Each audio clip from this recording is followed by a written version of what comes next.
ಜಿಲ್ಲಾದ್ಯಂತ ಇತ್ತೀಚೆಗೆ ಸುರಿಯುತ್ತಿರುವ ಹಿಂಗಾರು ಮಳೆ ಜಡಿ ಮಳೆಗೆ ತೇವಾಂಶ ಹೆಚ್ಚಾಗಿ ಲಕ್ಷಾಂತರ ರೂಪಾಯಿ ಬಂಡವಾಳ ಹಾಕಿ ಬೆಳೆದಿರುವಂತಹ ಟೊಮೊಟೊ ಇರ್ಬೋದು, ಕ್ಯಾಪ್ಸಿಕಮ್ ಇರ್ಬೋದು, ಆಲೂಗಡ್ಡೆ ಇರ್ಬೋದು, ಸಂಪೂರ್ಣವಾಗಿ ಆ ಬೆಳೆಗಳಿಗೆ ಅಂಗಮಾರಿ, ನುಸಿ ರೋಗ ಮತ್ತು ಮಚ್ಚೆ ರೋಗ, ಬೂದಿ ರೋಗ ಬಂದು ಸಂಪೂರ್ಣವಾಗಿ ನಷ್ಟ ಆಗ್ಬಿಟ್ಟೈತೆ.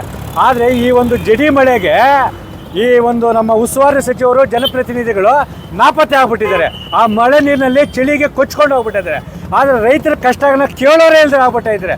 ರೈತ ಪರವಾಗಿ ನಿರಂತರವಾಗಿ ಶ್ರಮಿಸುತ್ತಿರುವ ಮಾನ್ಯ ಜಿಲ್ಲಾಧಿಕಾರಿಗಳು ಈ ಕೂಡಲೇ ಈ ಒಂದು ಹಿಂಗಾರು ಮಳೆಯಿಂದ ನಷ್ಟವಾಗಿರುವಂತಹ ಈ ಬೆಳೆ ಸಮೀಕ್ಷೆ ಮಾಡಲು ವಿಶೇಷ ತಂಡ ರಚನೆ ಮಾಡಿ ನಷ್ಟವಾಗಿರುವ ಪ್ರತಿ ಎಕರೆಗೆ 2 ಲಕ್ಷ ಪರಿಹಾರ ನೀಡಬೇಕು ಮತ್ತು ನಾಪತ್ತೆಯಾಗಿರುವ ವಿಮಾ ಕಂಪನಿಗಳು ಹುಡುಕಿಕೊಡಬೇಕು ಮತ್ತು ಆಲೂಗಡ್ಡೆ ಬಿತ್ತನೆ ಮಾಡುವ ಆಲೂಗಡ್ಡೆ ಸಂಪೂರ್ಣವಾಗಿ ನಾಶ ಆಗಿಬಿಟ್ಟಿದೆ. ಆಲೂಗಡ್ಡೆಯನ್ನು ಉಚಿತವಾಗಿ ರೈತರಿಗೆ ನೀಡಬೇಕು ಮತ್ತು ಈ ಆಲೂಗಡ್ಡೆ ಖಾಸಗಿ ಕಂಪನಿಗಳ ಹಿಡಿತದಲ್ಲಿದೆ.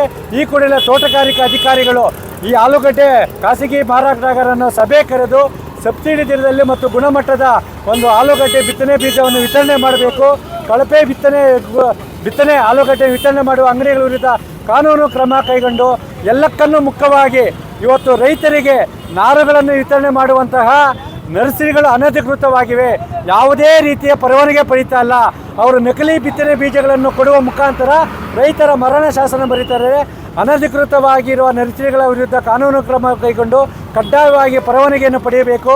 ನಷ್ಟವಾಗಿರುವ ಪ್ರತಿ ಎಕರೆಗೆ 2 ಲಕ್ಷ ಪರಿಹಾರ ಕೊಡಬೇಕಂತೇಳಿ ಇವತ್ತು ಮುಳಬಾಗಿಲು ರೈತ ಸಂಘದಿಂದ ಈ ಒಂದು ಶ್ರೀನಿವಾಸ ಸರ್ಕಲ್ನಲ್ಲಿ ನಷ್ಟ ಬೆಳೆ ಸಮೇತ ಹೋರಾಟ ಮಾಡಿ ಮಾನ್ಯ ತೋಟಗಾರಿಕೆ ಹಿರಿಯ ಸಹಾಯ ನಿರ್ದೇಶಕರ ರವಿಕುಮಾರ್ ಅವರಿಗೆ ಮನವಿ ನೀಡಿ ಒತ್ತಾಯ ಮಾಡ್ತಾ ಇದ್ದೀವಿ.